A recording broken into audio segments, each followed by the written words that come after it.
In education, we're really good at implementing new ideas. Some might even argue too many new ideas.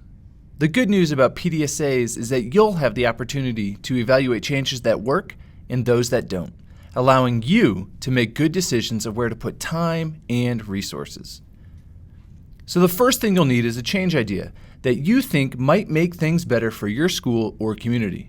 Now it's time to test that change idea in small scale through a plan, do, study, act, or PDSA cycle. The cycle has 4 stages. The plan, where we determine what we hope to learn and make predictions. The do, where we execute the change idea and collect data. The study, where we examine the data. And the act, where we determine whether to adapt, adopt, or abandon the change idea.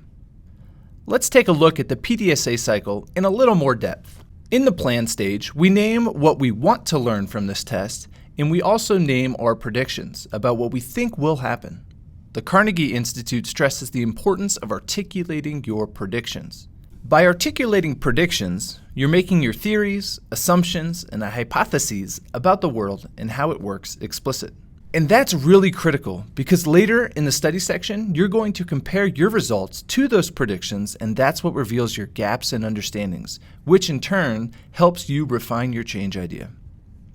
In order to do this, it's important to choose what data you'll collect and monitor to test your prediction.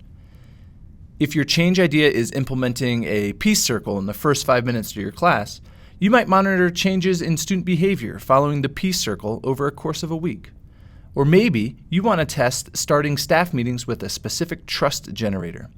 You might decide to monitor and note evidence of any conversations between staff that continue beyond the meeting in the days to follow. Once you have determined the who, what, when, where of the test, you move on to the next phase, do. In the do stage, you implement what you have planned and collect your data.